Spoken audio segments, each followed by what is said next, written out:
Alright, so it is now time for the JavaScript Loop challenge. You're going to start noticing that our challenges are going to get a little bit more harder. Our scripts are becoming more advanced and you're learning a lot more tactics in different ways you can add more features to your programs. So this is completely natural. In this challenge, you are going to have to learn how to do the following.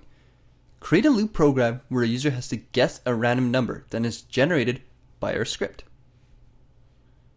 The script must keep looping and prompting the user to type in a number until the user guesses the correct number. Have the script generate a number between 1 to 10 and record how many attempts it takes the user to guess the correct number. Print a message to the document when the user gets the correct number and let the user know how many attempts it took them to find that correct number. Lastly, use a for loop for this example. Now this challenge is definitely going to be the hardest one we have done so far, but again I challenge you to try to complete this challenge on your own.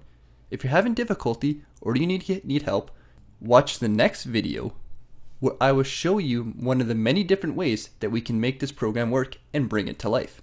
Good luck with the JavaScript Loops challenge and let me know in the discussion settings for this video how you did.